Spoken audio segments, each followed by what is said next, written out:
मिलिंद प्रश्न या धम्मग्रंथामधील काल आपण बघितलं होतं 10 उपासकासाठी 10 गुण सांगलेले होते. त्यानंतर शिष्य आणि गुरु यांचे कर्तव्य अशा प्रकारचे काही प्रश्न होते. अशा प्रकारचे जे काही स्पष्टीकरण होते हे आपण काल बघितलं होतं. आणि आज यामध्ये मेंढकारंभ जे कथा आहे किंवा मेंढकारंभ जे प्रश्न आहेत हे या ठिकाणी आपण बघणार आहोत. यात सर्वप्रथम बुद्धपूजा आयुष्यमान नागसेनाने मिलिंद राजाला प्रश्न विचारण्याची संमती दिली तेव्हा राजाने अजलीबंद प्रणाम केला व म्हणाला. कालच्या भागामध्ये आपण बघितलं होतं की मिलिंद राजा हा नागसेन भंते यांना तुम्ही माझे गुरु आहात आणि मी आपला चेला आहे आणि आपण चेला म्हणून मला स्वीकार करावं आणि जे काही जे काही प्रश्न आहेत, मेंढक प्रश्न जे काही आहेत असे प्रश्न विचारण्याची माझी इच्छा आहे, त्याला तुम्ही अनुमती द्या असं म्हणलं होतं. त्यानंतर नागसेन भंते स्थवीर यांनी अशी परवानगी दिल्याच्या नंतर राजाला संमती दिली आणि राजाला संमती दिल्याच्या नंतर राजाने अजलीबद्ध नागसेन भंताला प्रणाम केला आणि त्यानंतर म्हणाला, भंते, निरनिराळ्या मतांच्या लोकांचे म्हणणे आहे की भगवान बुद्धाच्या मान सन्मानार्थ केलेली पूजा जर भगवान बुद्ध स्वीकारतात तर त्यांना निर्वाण पदाचा लाभ झाला असे म्हणता येणार नाही आणि ते या संसारात कुठे निश्चितच भटकत असतील. यांचे सद्यस्थितीत संसारातील अस्तित्व मुळीच नाकारता येत नाही. जर हे खरे असेल तर भगवान बुद्ध अगदी साधारण व्यक्ती झालेत, मग त्यांची पूजा करण्यात अर्थ तो काय. आता या ठिकाणी प्रश्न विचारण्यासाठी अनुमती दिल्याच्या नंतर राजा यांनी त्या ठिकाणी असा प्रश्न विचारलेला आहे की या जगामधले वेगवेगळ्या प्रकारचे जे काही लोक आहेत ते वेगवेगळ्या प्रकारची आपली मतं जी आहेत हे मांडत आहेत आणि भगवान बुद्धाचा मान सन्मान करण्यासाठी म्हणजे आपण भगवान बुद्धाची जी काही पूजा करतो तर ते मान सन्मान म्हणून पूजा करतो. तर अशा प्रकारे आपण जे काही पूजा करतात आणि ते पूजा भगवान बुद्ध स्वीकारतात. मग भगवान बुद्ध जर स्वीकारत असतील तर तो निर्वाण पदाला प्राप्त झाले नसतील आणि निर्वाण पदाला जर प्राप्त झाले असतील मग त्यांनी जे काही लोक त्यांची पूजा करतात ते पूजा स्वीकार करायला त्याने केली नसते असं तो म्हणतो. आणि यामुळं जर भगवान बुद्ध हे निर्वाणाला जर प्राप्त झाले नसतील तर नक्कीच ते या संसारामध्ये कुठे ना कुठेतरी भटकत असतील, त्यांची आत्मा भटकत असेल असं राजा त्या ठिकाणी म्हणतो. आणि त्यानंतर जर भगवान बुद्ध हे संसारामध्ये कुठे ना कुठेतरी भटकत असतील तर असा असताना त्यांची पूजा करण्याचा काय अर्थ आहे असं तो विचारतो. आणि समजा ज्यांना जर निर्वाण पद लाभले असेल, संसाराची आता त्याला मूळ संबंध राहिलेला नसेल आणि ते समस्त स्थितीतून मुक्त झालेले असतील तर त्याची पूजा करण्यात काय स्वारस्य. कारण ते जर आहेतच नाही तर पूजा करावी कोणाची. त्याप्रमाणे भगवान बुद्धाला निर्वाण पद मिळाले असेल असे म्हटले तरी प्रश्न सुटत नाही, निर्वाण पद नाही मिळाले म्हटले तरीही प्रश्न सुटवत नाही. त्यामुळे दोन्ही बाजूंनी विवाद सापडलेल्या भगवान बुद्धाची पूजा करण्यात काहीच अर्थ उरत नाही. आणि अशा प्रकारे राजा काय म्हणतात की एक तर ते निर्वाणाला पद प्राप्त झाले नसतील त्यामुळं त्यांची पूजा करून काय अर्थ आहे आणि कदाचित ते निर्वाणाला जर प्राप्त झालेले असतील म्हणजे आता यानंतर कधी जन्म घेणार नाहीत किंवा या दुनियेशी काही संबंध त्यांचा राहणार नाही तर अशा भगवान बुद्धाची पूजा करून काय फायदा. म्हणजे पूजा आपण जे केली हे काही त्यांना दिसणार नाही किंवा आपल्या पूजेला काही आपण जे काही मान सन्मान दिला त्यांना काही कोणत्याही प्रकारचे समजा कोणती हे देणार नाहीत, त्यांनी माझी पूजा केली असं काही म्हणणार नाहीत. मग असं जरी असल तरी भगवान बुद्धाची पूजा करून काय फायदा? आणि अशा जर त्याला निर्वाण पद प्राप्त झालेला असेल तरीही त्यांची पूजा करून फायदा नाही, आणि निर्वाण पद प्राप्त झालं नसेल तरीही सुद्धा त्यांची पूजा करून काही अर्थ उरत नाही, असं राजा या ठिकाणी म्हणते. आणि हा प्रश्न सामान्य बुद्धी असलेल्या माणसाच्या शक्तीच्या पलीकडला आहे. सामान्य लोकांसाठी हा विषय नाही. महान लोकच हा प्रश्न सोडवू शकतात. आता आपणच कृपा करून या प्रश्नाचे सडेतोड उत्तर देऊन मिथ्या तर्काचे खंडन करावे, यासाठीच हा प्रश्न आपल्या पुढे ठेवण्यात आलेला आहे. या प्रश्नामुळे उत्पन्न होणाऱ्या स्थितीचा विरोधकांना फायदा घेता येणार नाही, तेव्हा भावी बौद्धाच्या सोयीसाठी व कोड्याची सोडवणूक करून प्रकार पाडावे, जेणेकरून ते दुसऱ्या मताच्या लोकांच्या कुतर्कास झणझणीत उत्तर देऊ शकतील. आणि अशा प्रकारे राजा म्हणते की अशा प्रकारचे लोकांमध्ये काही वादविवाद आहेत, वादविवाद तयार होतात. आणि भगवान बुद्ध म्हणजे आताही बघा, आताही जर हे केलं तर बऱ्याच जणाला भगवान बुद्ध काय आहे तर भगवान बुद्धाचा धम्म काय आहे अजूनही बऱ्याच लोकांना माहित नाही आहे. अशा लोकांचा असा गैरसमज आहे की भगवान बुद्ध किंवा भगवान बुद्धाचा धम्म म्हणजे मी अगरबत्ती लावल्या लावल्या मला काहीतरी लाभ व्हायला पाहिजे. जसं दुसऱ्या धर्मामध्ये कसं आहे माहिती आहे का, की तिथं जाऊन अगरबत्ती लावली, नारळ फोडलं की आपल्यावर तर सगळं संकट गेलं, असे लोकांची ब्रह्मयक निर्माण होते. त्याचप्रमाणे भगवान बुद्धाची सुद्धा पूजा केली, अगरबत्ती लावली की माझं दुखणं बरं व्हायला पाहिजे, माझ्यावर आलेलं कोणतं संकट बरं व्हायला पाहिजे, अशा लोकांच्या धारणा आहेत. आणि त्यामुळं असे लोक म्हणजे वेगवेगळ्या प्रकारचे विचार करतात. आणि म्हणून राजा या ठिकाणी म्हणते की लोकांमध्ये अशा प्रकारचं दुहेमत चाललेलं आहे. तेव्हा अशा लोकांसाठी साधारणतः माणूस उत्तर देऊ शकणार नाही, तर त्याला असाधारण माणूस किंवा जे काही वैचारिक तर्कशुद्ध असा व्यक्ती पाहिजे अशा प्रश्नाचं उत्तर देण्यासाठी. आणि त्यामुळं या प्रश्नाचं उत्तर तुम्हीच द्या, तुम्हीच देऊ शकता. आणि तुम्ही या प्रश्नाचं उत्तर देऊन जे लोकांच्या मनामध्ये जे काही कोड राहिलेलं आहे, जे काही शंका निर्माण झालेली आहे, तर त्या शंकेला निराकरण हे साध्य ठरेल. आणि जे काही लोक गलत काही म्हणत असतील भगवान बुद्धाबद्दल, तर त्यांच्या मताला किंवा त्या लोकांना एक झणझणीत उत्तर असं होईल, किंवा भगवान बुद्ध किंवा भगवान बुद्धाचा धम्म काय आहे त्यांना कळेल, असं ते म्हणतात. मग यावर स्थवीर म्हणाले, महाराज भगवान बुद्धांना महापरिनिर्वाणाचा लाभ झाला हे सूर्यप्रकाशा इतकेच खरे आहे. म्हणजे आपल्या पृथ्वीवर सूर्यप्रकाश याच्याबद्दल शंका आहे का कोणाला? कोणालाच शंका नाही, कारण तर सगळ्यांना माहित आहे, सगळ्यांना बघितलेलं आहे की सूर्याचा प्रकाश हा पृथ्वीवर पडतो म्हणजे सूर्याचा प्रकाश आहे आणि ते सूर्याचाच आहे. हे जेवढं खरं आहे तेवढंच खरं आहे भगवान बुद्धाला महापरिनिर्वाण प्राप्त झालेलं आहे. ते आता कोणत्याही पूजेचा स्वीकार किंवा अस्वीकार मुळीच करत नाहीत. बोधी वृक्षाखाली बुद्धत्वाची प्राप्ती करून ते या प्रश्नाच्या पलीकडे गेलेले आहेत. तेव्हा आता संसारातून पूर्णतः मुक्त होऊन निर्वाण प्राप्त केल्यानंतरच प्रश्न उरतोच कोठे. आता या ठिकाणी ज्याप्रमाणे राजा मिलिंद म्हणते त्याप्रमाणे या ठिकाणी नाक्षरभंते सुद्धा म्हणतात की भगवान बुद्ध यांना पूर्णतः निर्वाण पद प्राप्त झालेलं आहे. आणि त्यामुळं ते आता या संसारामध्ये राहिले नाहीत, या जगामध्ये राहिले नाहीत. म्हणून त्यांची पूजा केली काय आणि त्यांची पूजा नाही केली काय कोणताही प्रश्न उरत नाही. पण महाराज धर्मसेनापती सारिपुत्ताने सुद्धा म्हटलेले आहे की ज्याची बरोबरी करू शकणारा आजपर्यंत कोणी झाला नाही ते भगवान बुद्ध देवता व मनुष्य या उभयतांनी केलेल्या पूजेचा स्वीकारही करीत नाही की अस्वीकारही करत नाही. युगानुयुगापासून सर्व बुद्धाचा हा सिद्धांत चालत आलेला आहे. आणि अशा प्रकारे नाक्षरभंते सांगतात की सारिपुत्त सेनापती जे सारिपुत्त आहे त्याने सुद्धा असं म्हटलेलं आहे की या जगामध्ये एखादा असा कोणी व्यक्ती असेल ज्याची बरोबरी या जगामध्ये दुसरा कोणीही करू शकत नाही.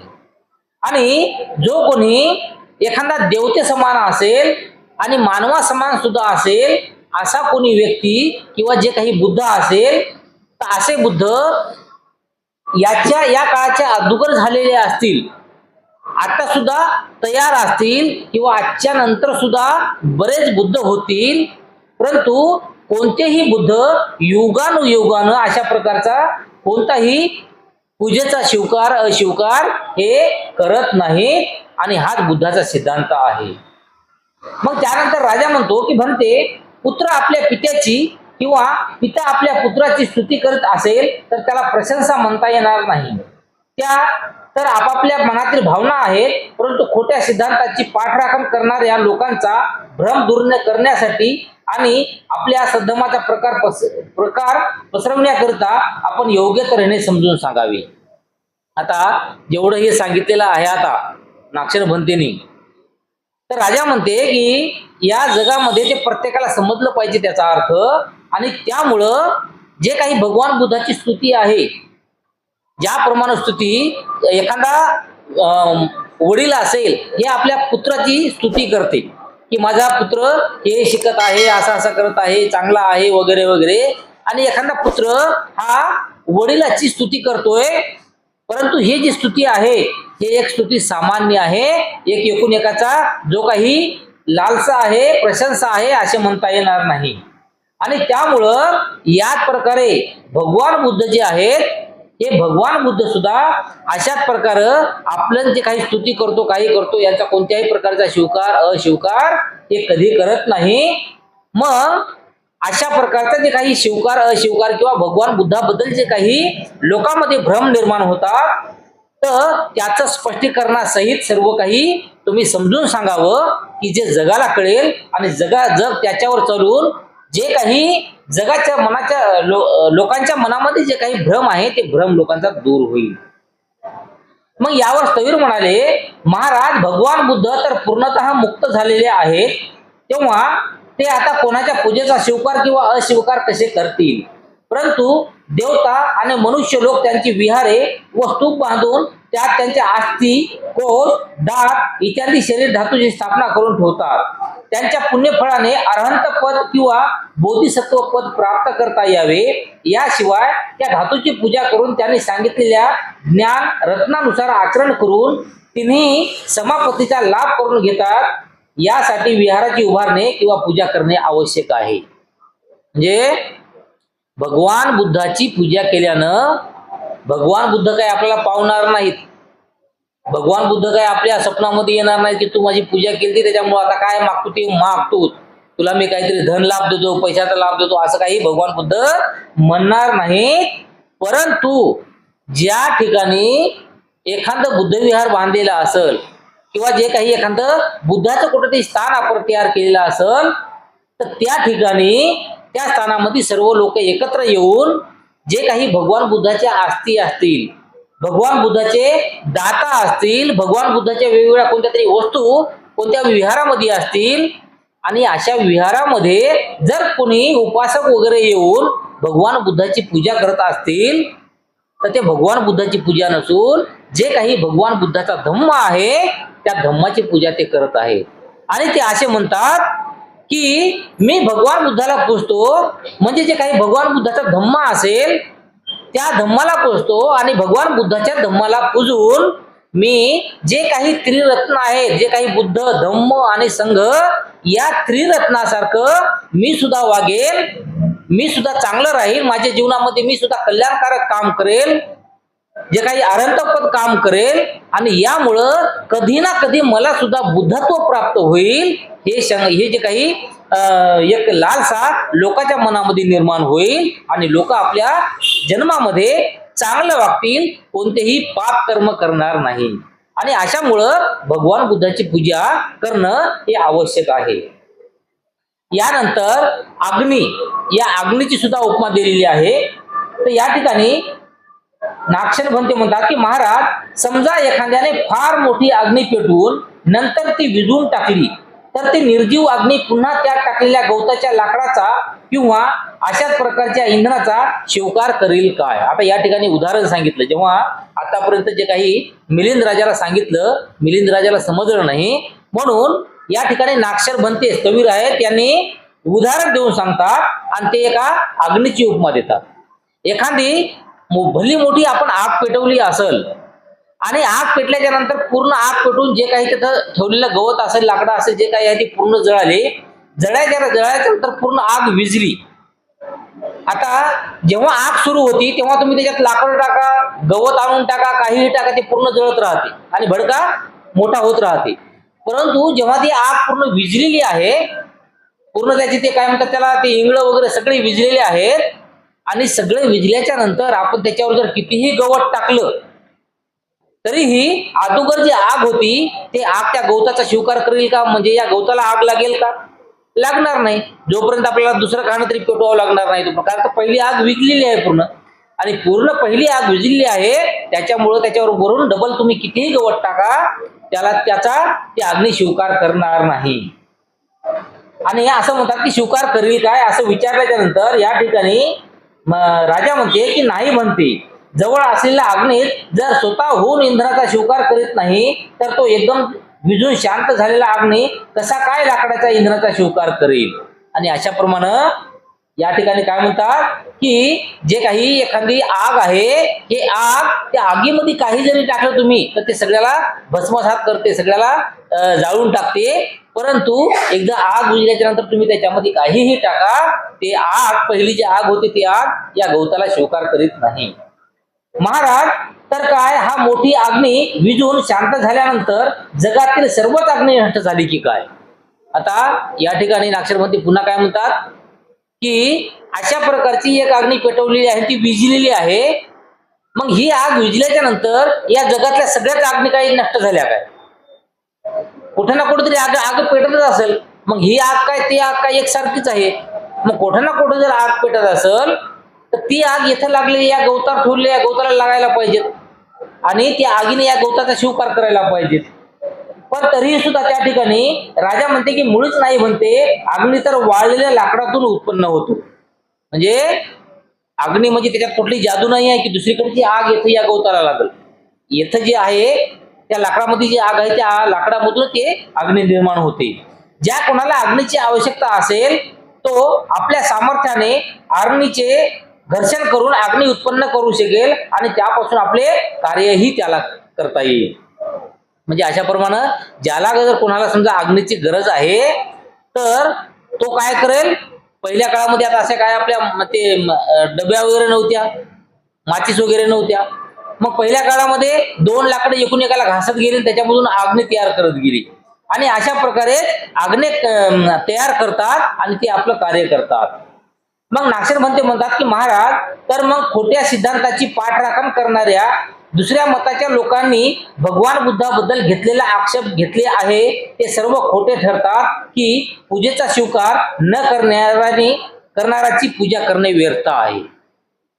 म्हणजे अशा ठिकाणी अशा प्रकारे या ठिकाणी नाक्षर म्हणतात की जगात जर असे म्हणत असतील कोणी की भगवान बुद्धाची पूजा करणं हे बेकार आहे किंवा अस्वीकार आहे, भगवान बुद्ध काय आपली पूजा स्वीकार करत नाहीत, त्यामुळं आपण पूजा नाही करायला पाहिजे. परंतु ज्याप्रमाणे जे काही आग आहे, आग तर आहेच ना, जगामध्ये आग तर आहेच, परंतु एका जागचा आग विझली म्हणून काय झालं, ती आग विझली म्हणून तो गवताचा स्वीकार करणार नाही. पण कुठे ना कुठेतरी दुसरीकडे जगामध्ये आग सुरूच राहते.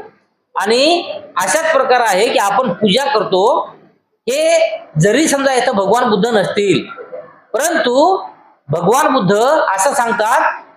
आता म्हणजे जे काही भिक्खू असतील, जे काही स्थवीर असतील किंवा जे भगवान बुद्ध खूप सांगतात की माझ्या अगोदर कितीतरी बुद्ध होऊन गेलेले आहेत, आताही कितीतरी बुद्ध उत्पन्न आहेत आणि याच्या नंतर सुद्धा कितीतरी बुद्ध उत्पन्न होणार आहेत, तयार होणारे आहेत आणि यामुळे आपण पूजा केली पाहिजे. मग महाराज, जसा तो मोठा अग्नी पेटवण्यात आला तसेच भगवान बुद्ध सुद्धा आपल्या ज्ञान तेजाने या समस्त 10,000 लोक विश्वात अग्निपूजासारखे प्रकाशमान झाले आणि जसा तो अग्नी विझून शांत झाला तसेच भगवंताने निर्वाण पदाची प्राप्ती करून त्यांनी संसारातून एकदम आपली आवागमापासून सुटका करून घेतली. ज्याप्रमाणे पूर्णपणे पेटविलेल्या अग्नी विझून थंड झाल्यानंतर तो कोणत्याही लाकडादी इंधनात जळू शकत नाही, तसेच संसारावर महान उपकार करणारे भगवान बुद्ध स्वीकार व अस्वीकार या प्रश्नापासून अगदी मुक्त झालेले आणि ज्याप्रमाणे अग्नी विझून गेल्यानंतर सुद्धा अग्नीची आवश्यकता भासल्यास कोणी अरणीचे घर्षण करून अग्नी उत्पन्न करू शकतो, तद्वतच देवता आणि मनुष्य हे भगवंताच्या अष्टधातूची पूजा करून किंवा विहार स्तूपादी उभारून आणि तथागतांनी सांगितलेल्या सद्धर्मानुसार आचरण करून ते बुद्ध तेज निर्माण करू शकतात आणि तिन्ही संपत्तीचा लाभ करून घेऊ शकतात. म्हणजे या ठिकाणी सांगितलं आहे की भगवान बुद्धाची पूजा का करायची. आता भगवान बुद्धाला तर निर्वाण पद प्राप्त झालेलं आहे.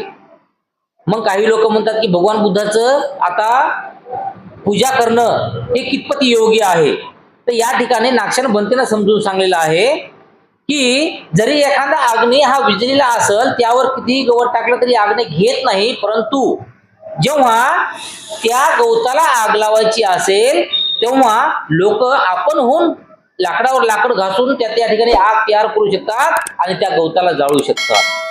आणि अशाच प्रमाणे भगवान बुद्ध सुद्धा आहेत की आता सरी समजा भगवान बुद्धाचं परिनिर्वाण झालेलं असेल तरीही सुद्धा आपल्याला जर वाटलं की मला भगवान बुद्धाची आवश्यकता आहे आणि तेव्हा आपण बुद्ध विहारात येऊन बुद्धाला आठवण करून बुद्धाचा जो काही धम्म आहे, भगवान बुद्धानं खूप सांगितलेलं आहे की मला ज्याला ज्याला बघायचं आहे किंवा माझं दर्शन ज्याला ज्याला करायचं आहे त्यानं प्रत्येकानं धम्माचं दर्शन केलं म्हणजे माझं दर्शन केल्यासारखं आहे. धम्माला बघितलं म्हणजे मला बघितल्यासारखं आहे आणि धम्माचं पालन केलं म्हणजे बुद्धाचं पालन केल्यासारखं आहे, असं खुद भगवान बुद्धानं सांगितलेलं आहे. म्हणून नागशेन भंते म्हणतात की यासाठी भगवान बुद्धाच्या विहारामध्ये आपण आल्याच्या नंतर त्याचं भगवान बुद्धाची आपण जी आठवण करतो आणि या क्षणाच्या अगोदर जेवढे बुद्ध झालेले असतील, आता जेवढे बुद्ध असतील आणि याच्या नंतर सुद्धा जेवढे बुद्ध होणारे असतील त्या सर्वांची आपण आठवण करतो. आणि अशामध्येच आपण ज्याप्रमाणे एखादं लाकडावर लाकूड घासून अग्नी निर्माण करतो त्याप्रमाणे आपण विहारामध्ये येत राहिलं, भगवान बुद्धाचा धम्म काय आहे हे समजून घेत राहिलं, अशामुळं भगवान बुद्धाच्या अरहंत पदाला आपण सुद्धा प्राप्त होऊ शकतो. आणि ज्याप्रमाणे लाकडावर लाकूड घासून आग तयार करता येते त्याप्रमाणे या जगामध्ये जेव्हा जेव्हा भगवान बुद्ध जन्मास येण्याची आवश्यकता असेल तेव्हा तेव्हा यापैकी कोणीतरी भगवान बुद्ध म्हणून जन्माला येतील, असं या ठिकाणी नागशेन भंते सांगतात. आणि महाराज याचमुळे भगवान बुद्धाने जरी महान निर्वाण पद प्राप्त केलेले असले तरी त्यांच्या प्रती केली जाणारी पूजा अचूक फळ देणारी ठरते आणि हे ध्येय साध्य करून देणारी ठरते. म्हणजे अशा प्रमाणे जरी भगवान बुद्धाला निर्वाण पद प्राप्त झालेला असेल तरी सुद्धा अशा यानं आपण जे रोज रोज पूजा करतो, पूजा केल्यामुळे आपण जे काही विनय असेल, अष्टशील असेल, पंचशील असेल याचं आपण पालन करतो आणि पालन केल्याच्या नंतर जे काही आपल्या हातून पापकर्म घडणारे असतील हे पापकर्म घडणार नाही आणि पुण्यकर्म घडत राहिल्यामुळं आपले पुण्य हे वाढत वाढत वाढत जातील आणि अशामुळे आपल्याला सुद्धा जे काही अरहंत पद आहे तर या पदाला आपण प्राप्त होऊ शकतो. आणि हे आपल्यासाठी फायद्याचं आहे, आपल्यासाठी काहीतरी साध्य करून घेण्यासारखं आहे, म्हणून आपण पूजा केली पाहिजे. आता यानंतर ज्याप्रमाणे अग्नीची उपमा दिली होती त्याप्रमाणे वादळाची सुद्धा उपमा या ठिकाणी दिलेली आहे. तर या ठिकाणी नागशेन भंते म्हणतात की महाराज भगवान बुद्धाने महापरिनिर्वाण पदाचा लाभ करून घेतला असला तरी त्यांची प्राप्ती केली जाणारी पूजा अचूक फळ देणारी व सत्कारणी ठरते. याविषयी अजून एक कारण ऐकावे. महाराज समजा एक खूप मोठे वादळ आले आणि ते हळूहळू शांत झाले तर ते एकदा शांत पावल्यानंतर पुन्हा फिरून येईल काय. आता या ठिकाणी परत राजाला प्रश्न विचारतात की एखादं भलं मोठं एखादं वादळ आलं आणि ते वादळ फिरून फिरून जे काही आपण त्याला चक्रीवादळ म्हणतो तर हे वादळ फिरून फिरून शांत झालं, मग शांत झाल्याच्या नंतर परत ते वादळ येईल का. आणि त्यावर राजा म्हणते की नाही, म्हणते शांत पावलेले वादळ पुन्हा कसे काय फिरून येऊ शकेल. असे का होऊ नये, कारण की वादळ म्हणजे अगदीच अचेतन वस्तू आहे ज्याला इच्छा ती कशी नसते. म्हणजे जे काही वादळ आहे या वादळाला इच्छा नसते की मनात आलं तो याचं, मनात नाही आलं तर हे काय असते, एक हवा, समजा एक नॅचरली हवा असते, त्याच्यामधून असं वादळ उत्पन्न होत असते. मग महाराज जे शांत पावल्यानंतरही त्यास वादळ नावानेच ओळखले जाते काय? आता या ठिकाणी नाक्षरबंधे काय म्हणतात की वादळ हे जर शांत झालेलं असेल आणि तेव्हा त्याचं अस्तित्व नसेल, मग असं अस्तित्व नसताना सुद्धा किंवा ते वादळ शांत झाल्याच्या नंतर सुद्धा त्याला वादळच म्हणतात का? आता वादळ केव्हा म्हणतात? जेव्हा वादळ सुरू असते तेव्हाच वादळ म्हणतात. वादळ संपल्याच्या नंतर थोडंच म्हणतात त्याला. तर तेव्हा राजा म्हणते की नाही म्हणते, परंतु पंखा हेही एक वारा निर्माण करण्याचे साधन आहे. ज्या कोणाला उकाडा जाणवत असेल किंवा ताप आल्यामुळे वाऱ्याची गरज भासत असेल तर पंख्याच्या सहाय्याने वारा निर्माण करता येतो. काही प्रमाणात का होईना, पण त्या वाऱ्यापासून उकाडा किंवा ताप या अवस्थेत आराम मिळवला देते. महाराज तर मग या खोट्या सिद्धांताची पाठराखण करणाऱ्या दुसऱ्या मताच्या लोकांनी भगवान बुद्धाबद्दल घेतलेला आक्षेप खोटा ठरतो की पूजेचा स्वीकार न करणाऱ्याची पूजा करणे व्यर्थ आहे. आणि अशाप्रमाणे राजा या ठिकाणी म्हणतो की वादळ हे नंतर त्याला वादळ म्हणता येणार नाही, परंतु जर आपल्याला एखादा फॅन, आपण जे फिरवतो, पहिल्या काळात जे फॅन होते साधे, हा फॅन बी फिरवला की याच्यापासून बी हवा निर्माण होतो आणि त्याच्यापासून जे आपल्याला काही गरमी वगैरे होत असेल त्याच्यापासून आपला बचाव होतो. आणि अशामुळं मोठं जरी वादळ नसेल तरी छोटं का होईना, परंतु या पंख्यामुळे सुद्धा वादळ तयार होते.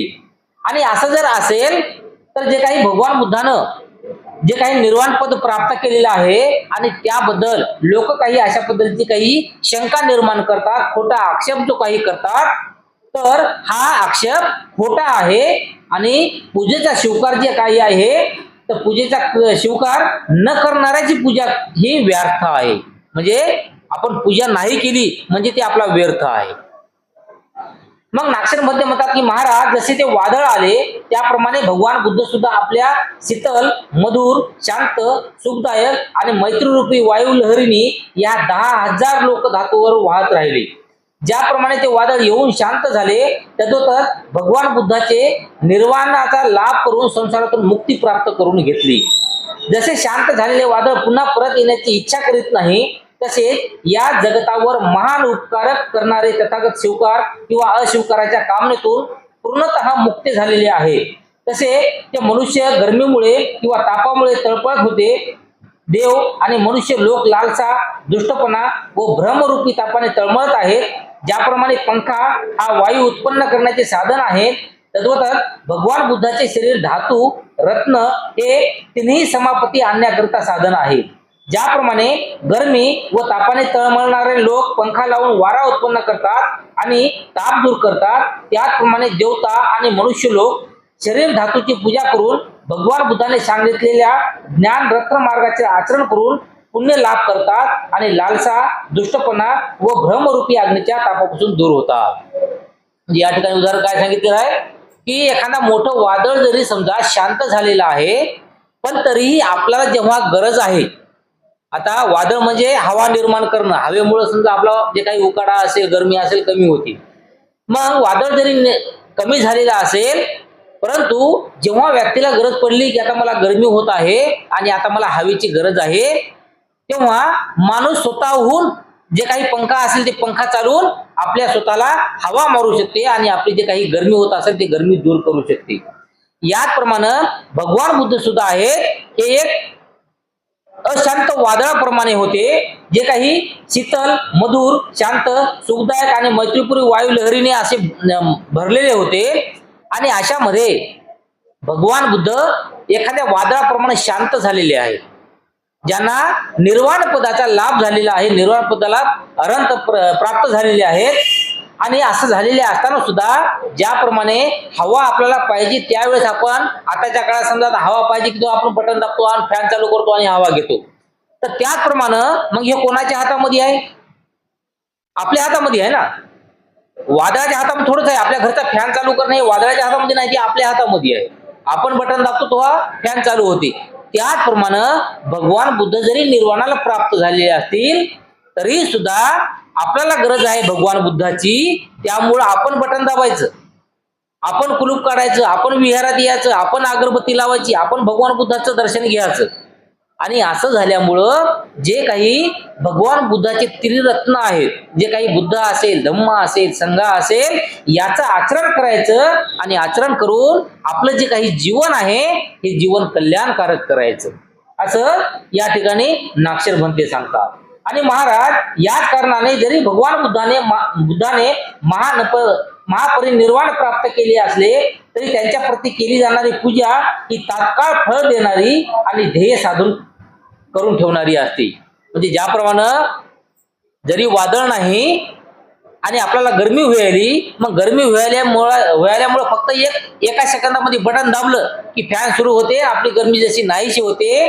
त्याचप्रमाणे भगवान बुद्ध जरी निर्वाणाला प्राप्त झालेले असतील तरीही त्या विहारामध्ये येऊन भगवान बुद्धाची, धम्माची आणि संघाची जर आपण पूजा केली तर लगेच आपल्याला तात्काळ त्याची फळं मिळतात, तात्काळ त्यांचा लाभ होतो आपल्याला, आणि अशामुळे आपण पूजा केली पाहिजे.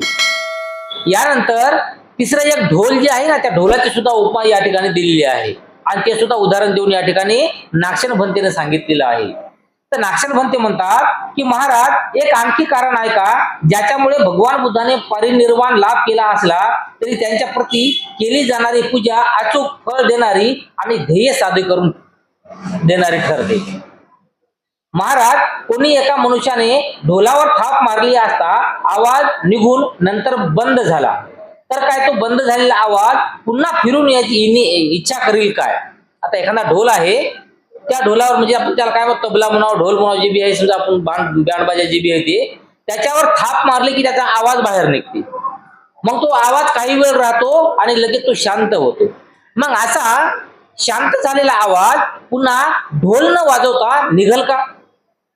आता त्या ढोल असं म्हणाल का की एकदा यानं थाप मारलेली आहे त्याच्यामुळे त्याला आपला आवाज निघतच राहू द्या. एकदा थाप मारलेली आहे, पण तसं होईल का?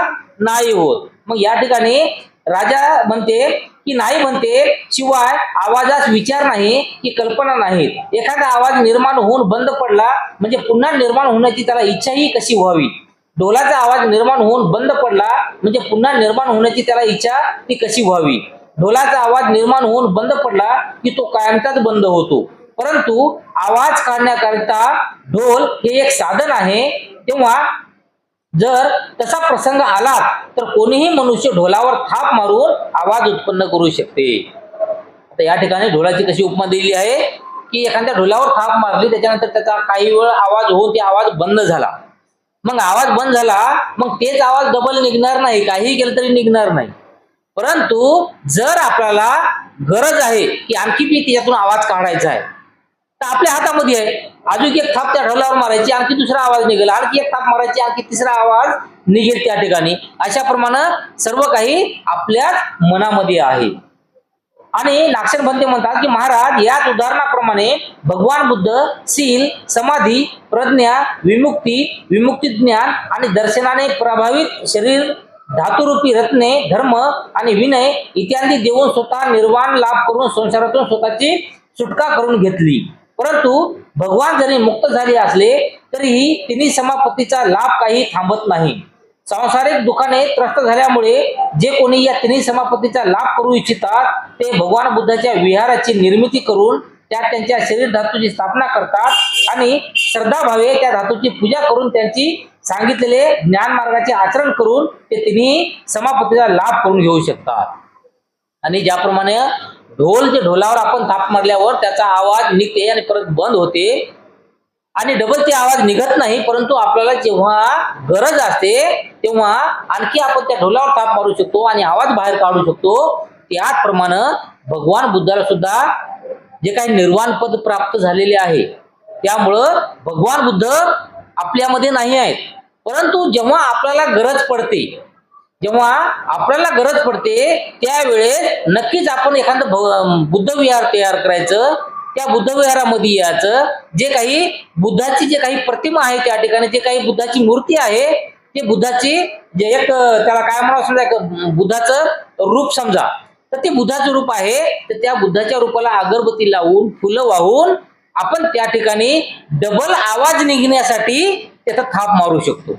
म्हणजे भगवान बुद्धाची पूजा आपण याच्यासाठी करू शकतो की डबल कोणीतरी भगवान बुद्ध झाले पाहिजे किंवा असे बुद्ध कोणीतरी आले पाहिजे किंवा मी बुद्ध का होणार नाही, यासाठी आपण आपल्या जीवनाला कल्याणकारक करण्यासाठी आपण भगवान बुद्धाची पूजा केली पाहिजे.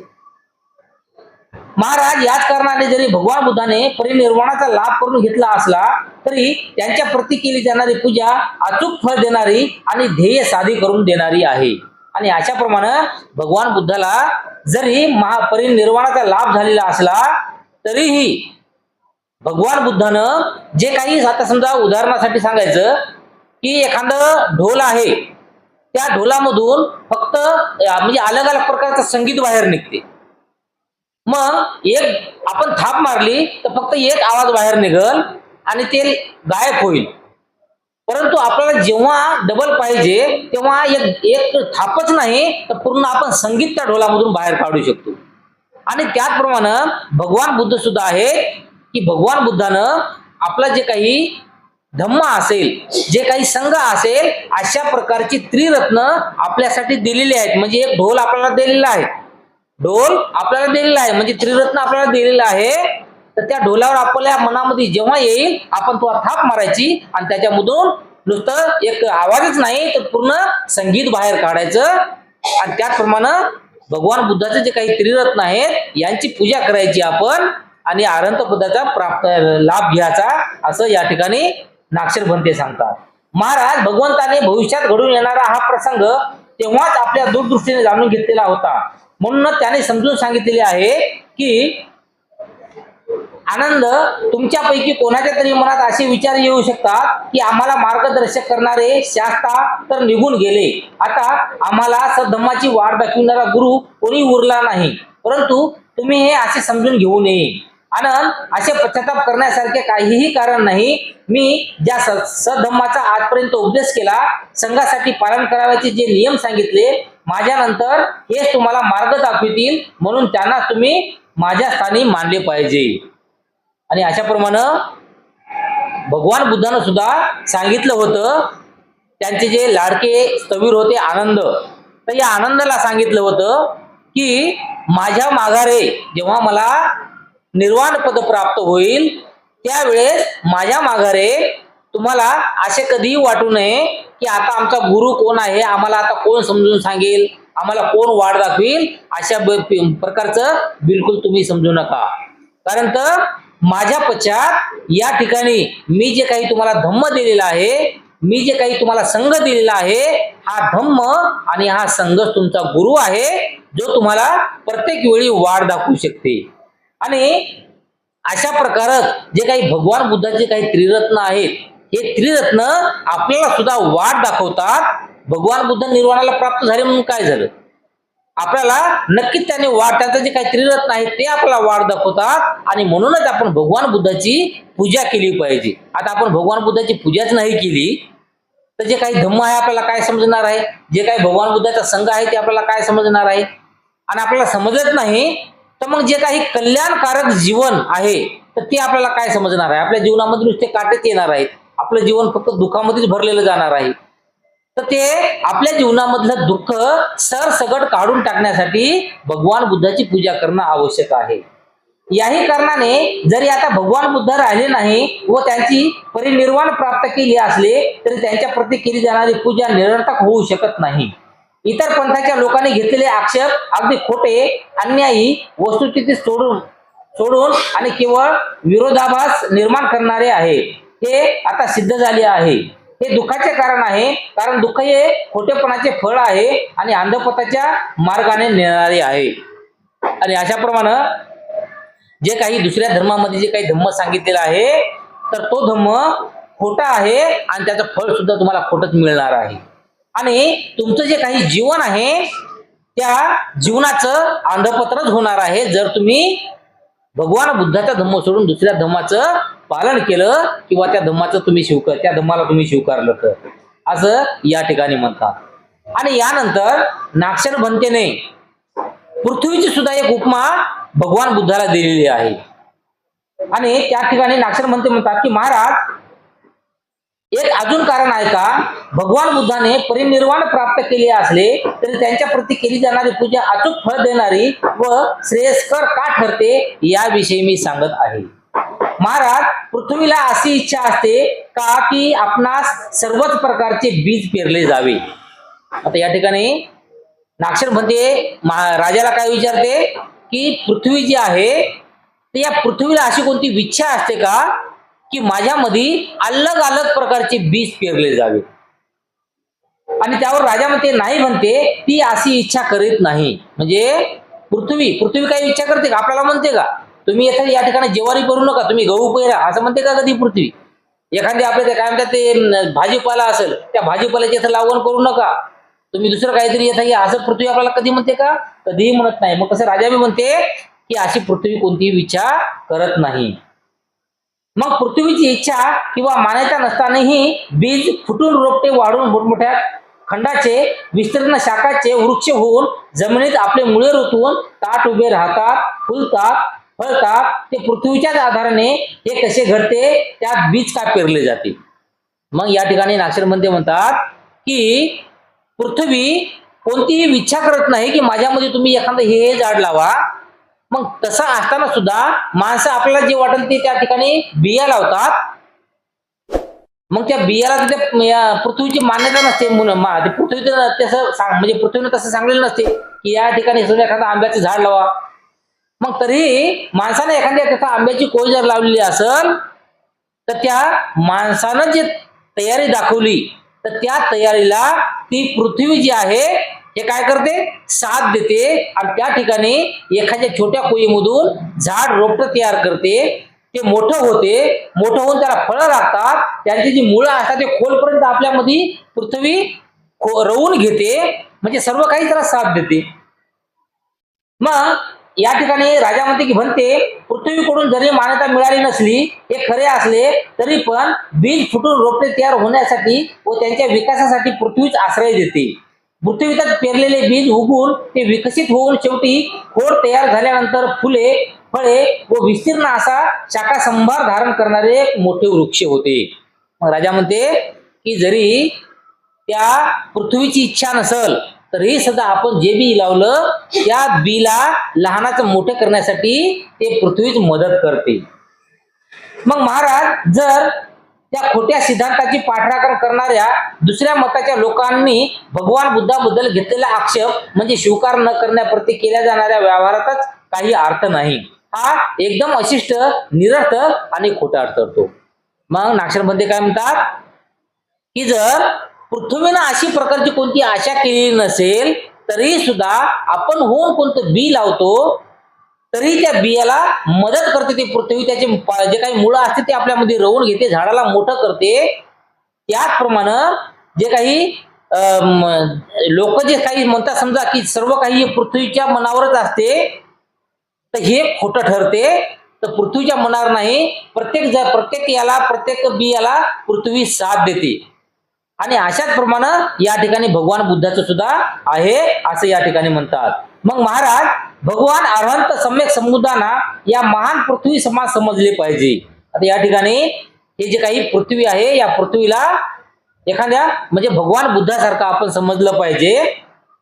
आणि या महान पृथ्वीप्रमाणे ते कशाचाही स्वीकार किंवा अस्वीकार करत नाहीत. म्हणजे ज्याप्रमाणे पृथ्वी ही कोणत्या बियाची स्वीकार अस्वीकार करते का, म्हणजे स्वीकार म्हणजे ते स्वतःहून मागते का की तुम्ही माझ्या या ठिकाणी हे बी लावा, नाही लावत. परंतु लोकांना जर त्याचं बी लावलं तर त्याचा स्वीकार करते आणि त्या ठिकाणी मोठं एखादं रोपट तयार करते.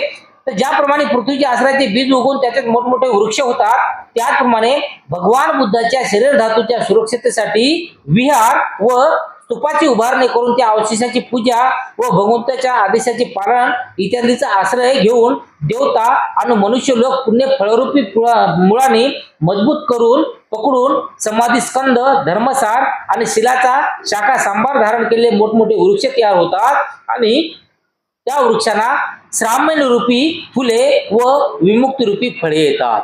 आणि अशाप्रमाणे ते पृथ्वीप्रमाणे भगवान बुद्ध समजल्या जावं. आणि अशाप्रमाणे पृथ्वीची कोणत्याही प्रकारची स्वीकृती किंवा त्या मागितलं नसेल तरी सुद्धा एखादं जे झाड लावलो तर त्या झाडाचा मोठा एक अवडंबर तयार होते. मोठं जे झाड तयार होते पृथ्वीची खोलपर्यंत त्याचे मुळं जातात. त्याचप्रमाणे या ठिकाणी भगवान बुद्धाचं सुद्धा आहे आणि भगवान बुद्धाचे जे काही असे मूळ म्हणजे हे काही जे आहे एक विहार आहे आणि या विहारामध्ये जे काही मूर्ती असल हे भगवान बुद्धाचं रूप आहे असं आपण मानायला पाहिजे आणि तेव्हा त्या भगवान बुद्धाची आपण अशा तऱ्हेने पूजा करायला पाहिजे. जरी भगवान बुद्ध आपल्याला स्वीकारत नसतील, याप्रमाणे पृथ्वी मागत नाही की तुम्ही माझ्याकडे या आणि येथे एखादं बी लावा, त्याप्रमाणे भगवान बुद्ध सुद्धा म्हणत नाही की तुम्ही माझ्याकडे या. परंतु आपण जर भगवान बुद्धाकडे गेलो तर फक्त काय, फक्त 2 पावलं आपल्या घरातून निघायचं, 2 पावलं चालायचे, एखादी अगरबत्ती घ्यायची, 1-2 फुलं घ्यायचे आणि फक्त भगवान बुद्धापाशी याचं फक्त एवढंच करायचं आहे. म्हणजे जमिनीमध्ये फक्त कोय लावायची, एवढंच काम आपल्याला करायचं आहे.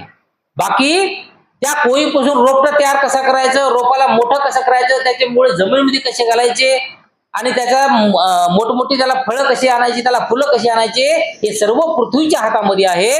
तसंच इथं येणं फक्त आपलं काम आहे, मात्र आपलं जीवन कल्याणकारक करणं हे सर्व बुद्धाचा जो काही धम्म आहे, जो काही संघ आहे त्याच्या हातामध्ये आहे आणि तो ऑटोमॅटिक आपल्याला मिळते. झाड मोठं झालं म्हणजे त्याला फळ येणारच. एखादं झाड बघितलं की त्याला फळ कधी आलं नाही, कोणतं झाड असू द्या त्याला फळ येणारच, त्याला फुल येणारच, हे नक्की आहे. त्यामुळं आपण विहारात आलं पाहिजे आणि भगवान बुद्धाच्या मूर्तीची पूजा केली पाहिजे.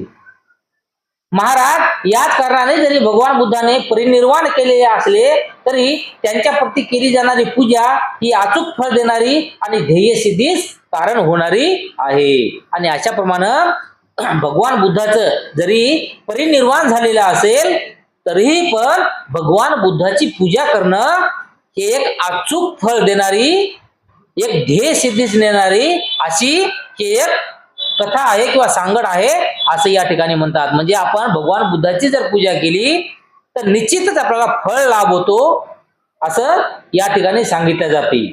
आता यानंतर जे काही आपल्या पोटातल्या कृमी असतात, कृमी म्हणजे ते काय म्हणतात त्याला, कृमी किडे समजा, तर याचं सुद्धा उदाहरण या ठिकाणी नागशरमंतीने दिलेलं आहे. मग नागशरमंती म्हणतात महाराज अजून एक कारण आहे का, उंट, बैल, गाढवे, बकरे तसेच इतर जनावरे आणि मनुष्य प्राणी आपल्या उदरात कृमींनी उत्पन्न व्हावे म्हणून संमती देतात काय. आता या ठिकाणी कोणी एखादा समजा प्राणी असो, माणूस असो, कोणी असो, तो स्वतःहून म्हणते का की जे जिथं इकडे तिकडे कुरम्या फिरत असतात म्हणजे कीटक असतात बघा, तर ते कीटक इकडे तिकडे फिरत असाल तर तुम्ही या आणि माझ्या शरीरामध्ये विहार करा, माझ्या शरीरामध्ये तुम्ही थांबा, असं कोणी म्हणते का, कोणाचं शरीर म्हणते का, नाही म्हणत. आणि तसेच या ठिकाणी राजा सुद्धा म्हणते की तशी संमती ते कशी काय देणार. मग नागशरमंती म्हणतात की तर मग महाराज हे कृमी त्यांनी मान्यता न घेतात त्यांच्या उदरात जन्मास येतात आणि असे ठाण मांडून बसतात की जणू काय त्याचीच हक्काची भूमी आहे. तेवढ्यावर ते थांबत नाही तर संतती देखील इतकी जन्मात घालतात की विचारच राहावे लागते. म्हणजे अशाप्रमाणे आपण आपल्या कृमीला आमंत्रण देत नाही की तुम्ही या माझ्या शरीरामध्ये थांबा, घर करा, परंतु आपलं आमंत्रण नसताना सुद्धा ते कृमी ऑटोमॅटिक आपल्या शरीरामध्ये येतात, शरीरामध्येच लहानाच्या मोठ्या होतात, शरीरामध्ये आणखी किडे तयार करतात आणि आपल्या शरीरामध्ये वाढत राहतात. मग म्हणते अशा प्राण्याच्या वाईट कर्माने घडते. आता या ठिकाणी राजा काय म्हणते की कोणाचे वाईट कर्म असतात आणि वाईट कर्म असल्या कारणानं त्याच्या पोटामध्ये अशा प्रकारच्या कृमी तयार होतात. मग नागशरमंती म्हणतात की महाराज अगदी याच उदाहरणाप्रमाणे जरी भगवान बुद्धाने परिनिर्वाण प्राप्त केले असले आणि संसारातून एकदम आपली सुटका करून घेतलेली असली तरी पण त्यांच्या प्रती केली जाणारी पूजा अचूक फळ देणारी आणि ध्येय सिद्धीस कारण होणारी आहे. आणि अशाप्रमाणे जरी भगवान बुद्धाचं परिनिर्वाण जरी झालेलं असेल तरी सुद्धा त्यांची पूजा करणं हे आपल्या जीवनामध्ये अचूक फळदायी ठरणार आहे. किंवा जे काही आपली ध्येय सिद्धी आहे, आपल्याला कोणत्या सिद्धीला जायचं आहे, आपल्याला जे काही फळ प्राप्त करायचं आहे, अशा प्रकारची ध्येय सिद्धी साधन करणारी ठरते. आणि अशामुळं भगवान बुद्धाची पूजा आपण करायला पाहिजे. यानंतर आजार, जे काही आजार आहे ना, बिमारी, या बिमारीची सुद्धा उपमा या ठिकाणी दिलेली आहे. महाराज अजून एक कारण ऐका. महाराज आपल्या शरीरात 18 प्रकारच्या रोगाने येऊन ठाण मांडून बसावे अशी अनुमती का मनुष्य प्राणी त्या रोगांना देत असतो. या ठिकाणी नागशेरमध्ये काय म्हणतात की 18 प्रकारच्या म्हणजे अनेक प्रकारचे जे काही रोग आहेत, तर या रोगाला माणूस असेल किंवा जे काही जनावर असेल ते निमंत्रण देतो का की ये बापून माझ्या शरीरामध्ये थांब, मला ताप येऊ दे, मला असं होऊ दे, मला तसं होऊ दे, असं बिलकुल नाही. आणि त्या ठिकाणी राजा सुद्धा म्हणते की नाही म्हणते. तर मग त्याच्या शरीरात रोग का बरे येतात? त्याने केलेल्या पुनर्जन्मीच्या वाईट कर्माचा तो परिपाक आहे. आता एखाद्या माणसाच्या अंगामध्ये रोग येणं म्हणजे काय आहे की त्याच्या गेल्या जन्मामध्ये काही ना काहीतरी त्यानं पाप केलेला असेल, त्यामुळे त्याला रोग येते, बिमारी येते.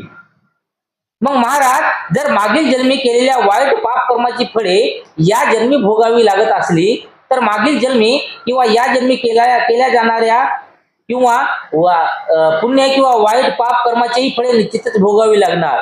यामुळे भगवान बुद्धाप्रती केली जाणारी पूजा निश्चितच अचूक फळ देणारी आणि ध्येय सिद्धीचे कारण होणारी ठरते.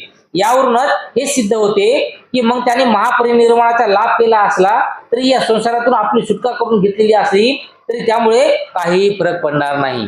आणि अशाप्रमाणे जर आपण एखाद्या रोगाचा स्वीकार करत नसेल तरीही एखादी बिमारी मात्र आपल्या शरीरामध्ये येते, तर ही बिमारी मागच्या जन्मामध्ये जे काही आपण पापकर्म केलेले असतील त्याच्यामुळे आपल्या शरीरामध्ये येते. आणि अशामुळं आपण भगवान बुद्ध जे आणि त्यांचा धम्म आणि जे काही संघ आहे या संघाची आपण पूजा केली पाहिजे. आणि याची जर पूजा केली म्हणजे आपल्या पुढच्या जन्मामध्ये जे काही आपल्या हातून वाईट जे काही कर्म घडायचे आहे ते कर्म घडणार नाही, म्हणजे फक्त चांगले कर्म घडतील. आणि चांगले कर्म जसे घडत राहतील म्हणजे फक्त चांगले फळ आपल्या याच्यातून निर्माण होईल आणि जे काही चांगल्या कर्माची भर आपल्या जीवनामध्ये पडत राहील. आणि यामुळं पुढच्या जीवनामध्ये जे काही दरिद्र्य असेल, जे काही वाईट असेल, जे काही अशा प्रकारची बिमारी असेल या मात्र आपल्या जीवनामध्ये कधीच येणार नाही. आणि त्यासाठी भगवान बुद्धाची पूजा करणं आवश्यक आहे. यानंतर नंदक यक्ष याची सुद्धा उपमा या ठिकाणी दिलेली आहे. महाराज अजून एक कारण ऐका. महाराज आपण नंदक यक्षाबद्दल ऐकलेले आहे काय? त्याने स्थवीर सारीपुत्तावर हात उचलला आणि त्याबरोबर जमिनीने त्यास आत सामावून घेतले. म्हणजे या ठिकाणी एक नंदक यक्ष होता, तर त्या नंदक यक्षाने स्थवीर सारीपुत्त जे आहे ते या स्थवीर सारीपुत्तावर हात उचलला होता. आणि हात उचलल्यामुळं काय झालं होतं की जसा हात उचलला असं म्हणतात, जसा हात उचलला तसाच त्या ठिकाणी भूकंप आला. आणि भूकंप येऊन त्या ठिकाणची धरणी आहे, जी जमीन आहे ही जमीन विभागली गेली, त्या ठिकाणी भेग पडल्या गेली आणि हा यक्ष त्या जमिनीमध्ये सामावल्या गेला. अशी एक मन आहे. आता याच्यात किती योग्य आहे काय ते माहित नाही, पण अशी एक मन आहे किंवा अशी एक अर्थ आहे. म्हणजे असं म्हणतात की जमिनीने त्या यक्षाला गिळंकृत केलं, गिळून टाकलं असं म्हणतात. मग या ठिकाणी राजा म्हणते की होय म्हणते, मी ऐकलेलं आहे. मग महाराज मग काय स्थवीर सारीपुत्तानी तशी प्रत्यक्ष किंवा अप्रत्यक्ष इच्छा व्यक्ती केली होती काय? म्हणजे सारीपुत्तावर हात उचलला होता यक्षाने, तर मग सारीपुत्तानं अशी इच्छा व्यक्त केली होती का की तू माझ्यावर हात उचल. म्हणते समस्त देवतासह हे जग जरी उलटून पडले, चंद्र व सूर्य पृथ्वीवर कोसळले आणि पर्वताचा राजा सुमेरू तुकडे तुकडे होऊन छिन्न छिन्न झाला, तरी देखील स्थवीर सारीपुत्त कोणाला दुखात लोटण्याचे विचार चुकून सुद्धा मनात आणू शकत नाहीत. मग या ठिकाणी राजा काय म्हणते की स्थवीर होते, तर हे स्थवीर काहीही झालं तरी हे स्थवीर असं आपल्या मनामध्ये कधीच आणणार नाही. जे काही वाईट कर्म असतील, वाईट कोणत्या गोष्टी असतील हे आपल्या मनामध्ये कधीच आणणार नाही. मग नागशर भंते म्हणतात की असे का? म्हणते का की या कारणाने राग द्वेष उत्पन्न होते, ते कारण सर्वथा त्यांचे शांत पावले होते आणि मूळरहित झाले होते. म्हणूनच त्यांची हत्या करण्यासाठी चालून आलेल्या व्यक्तीवर देखील त्यांनी कधी क्रोध केला नाही. आणि राजा काय म्हणते की जे काही सारीपुत्त होते तर हे सारीपुत्त एवढे शांत झालेले होते, त्यांचा राग एवढा शांत झालेला होता की एखादा व्यक्ती त्यांची हत्या करण्यासाठी जरी त्यांच्या समोर आला तरीही त्याच्याबद्दल कधीही या व्यक्तीनं अपशब्द बोलले नाही, कधी त्याच्या व्यक्तीवर राग केला नाही, एवढे ते शांत झालेले होते, स्थविर होते. मग नागशेरभंते म्हणतात की महाराज, तर मग स्थविर सारीपुत्ताने आदेश न देता ही नंद नावाचा यक्ष जमिनीत कसा गडप झाला. मग या ठिकाणी नागशेरभंते म्हणतात की महाराज, जर या सारीपुत्ताने अशा प्रकारचा आदेश दिला नाही की तू माझ्यावर हात उचल, आणि तरी सुद्धा त्याच्यावर हात उचलल्यावर हा जो सारीपुत्त आहे हा कोणत्याही प्रकारचा राग करत नाही, काहीच नाही करत किंवा कोणाला काही अपशब्द बोलत नाही, तरी सुद्धा तो जमिनीमध्ये गाडप कसा काय झाला यक्ष, म्हणजे जमिनीनं कसं काय त्याला गिळलं असं तो म्हणतो. बनते आपल्या पापकर्माच्या फळामुळे त्याची ही गती झाली असे राजा म्हणाला. राजा काय म्हणतो की ते सारीपुत्त स्थविरावर जे हात उचलत होता तर यानं ते खूप मोठं महान पाप केलं होतं, आणि ते पाप करत असल्यामुळं जमिनीनं त्याला आपल्यामध्ये गिळंकृत केलं. मग महाराज, आता तुम्हीच पहा, कोणत्याही प्रकारचा शाप त्याला दिला नसला तरीही पण स्थविर सारीपुत्ताच्या प्रती केलेल्या पाप कर्माची फळे नंद यक्षास अशा तऱ्हेने भोगावी लागली. जर पाप कर्माची ही स्थिती आहे तर पुण्यकर्माची कशी असेल. म्हणजे फक्त त्या यक्षाने हात उचलला होता, मग फक्त हात उचलला म्हणजे त्याचं तेवढं पाप झालं, एवढं पाप झालं की तो जमिनीमध्ये गाडला गेला.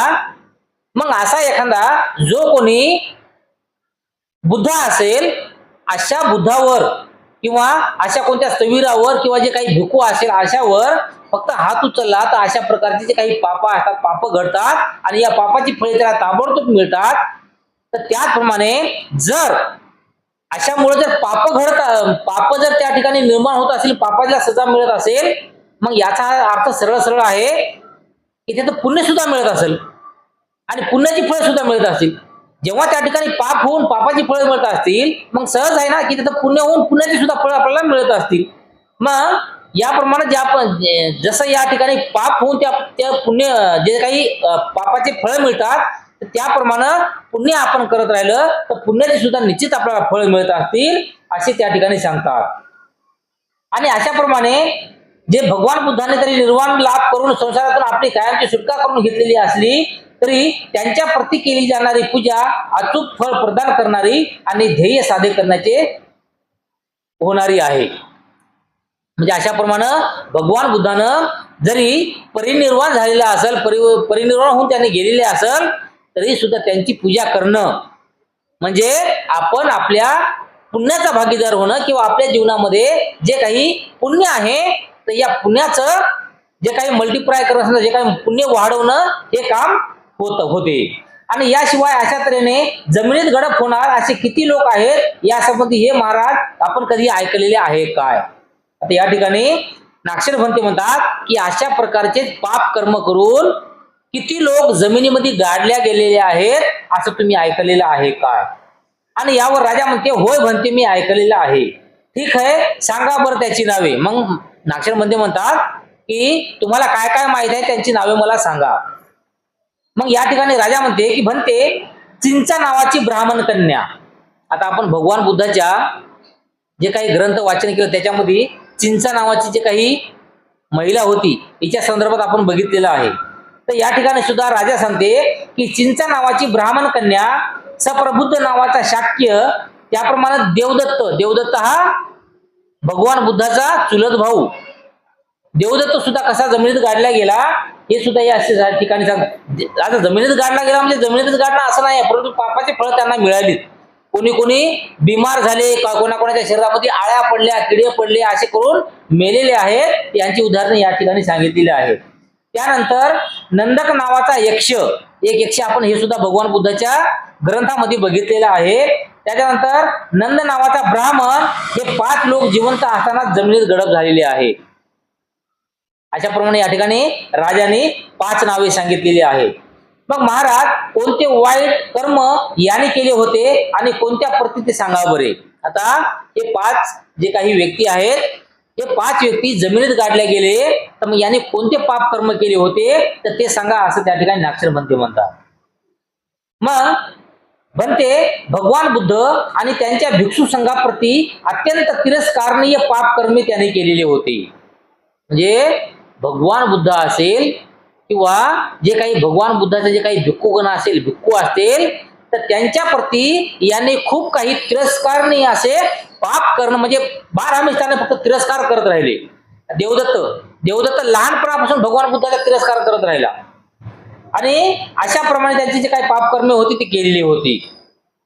मग काय भगवान बुद्धांनी आणि त्यांच्या भिक्षूंनी त्यांना जमिनीत जिवंतपणे गडप होण्याचा किंवा जमिनीला त्यांना सांभाळून घेण्याचा आदेश दिला होता काय?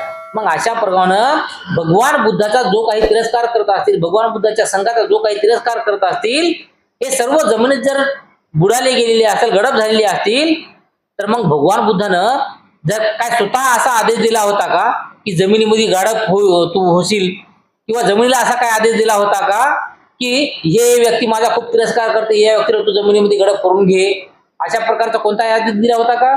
नाही. असा राजा सुद्धा म्हणते की नाही म्हणते, असा कोणत्याही प्रकारचा आदेश दिला नाही. मग महाराज यावरूनच हे सिद्ध होते की भगवान बुद्धाने महापरिनिर्वाण प्राप्त करून संसारातून आपली एकदम सुटका करून घेतली आणि ते कशाचाही आता स्वीकार करीत नसले तरी त्यांच्या प्रती केलेले जाणारे शुभ व्यवहार अचूक आणि निश्चितच फळ देणारे आहे. म्हणजे भगवान बुद्धाच्या काळात सुद्धा जे काही तिरस्कार करणारे माणसं होते, त्या तिरस्कार करणाऱ्या माणसाला सुद्धा भगवान बुद्धानं कधी रागानं बोलले नाही, कधी कोणत्या लोभानं बोलले नाही, कशानं बोलले नाही, कोणते दुखवलं नाही. तरी मात्र भगवान बुद्धाप्रती असलेले तिरस्कार यामुळं स्वतःहून त्याने जमिनीत गडप झालेले आहे.